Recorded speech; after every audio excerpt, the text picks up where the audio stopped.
Nandito naman po tayo sa ating Pinoy Recipes at nandito po tayo sa magandang resort ng Aquaboy. I'm Chef Jonathan Mirandilla and this is my partner Niv. Ngayon gagawa po tayo ng kasabaki. Okay? So for our ingredients, pagsamasamahin lang po natin yung ating recipe. Okay?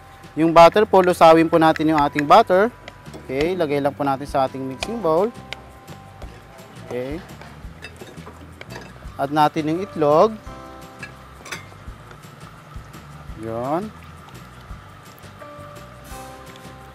Yung ating milk.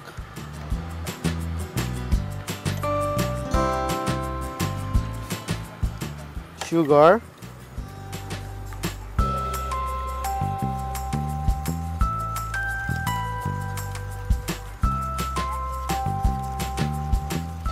Yung ating gata.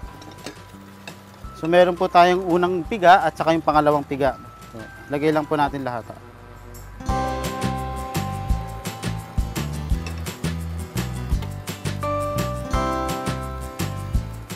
So habang ginagawa po natin ito, magpapakulo na po tayo ng tubig para po doon sa pagiging lulutuan natin, i-steam po natin siya, no? Meron po tayong asin. Yung keso natin, pwede na nating ilagay. Yan. Okay. Siyempre yung ating vanilla. At yung star ng ating recipe, yung kinayod na kamoting kahoy.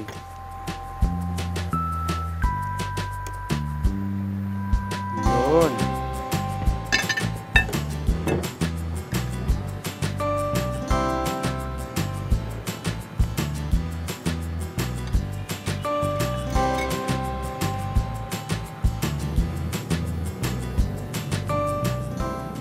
Okay.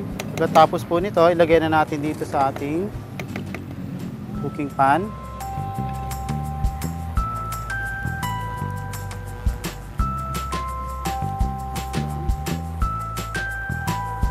Okay.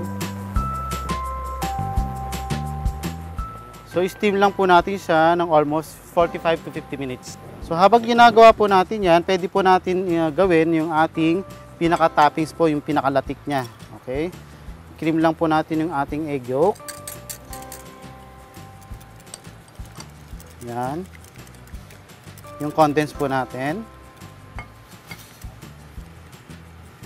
Ito yung magsuserve po na parang latik ng ating kasabakik sa ibabaw. Tapos yung ating gata.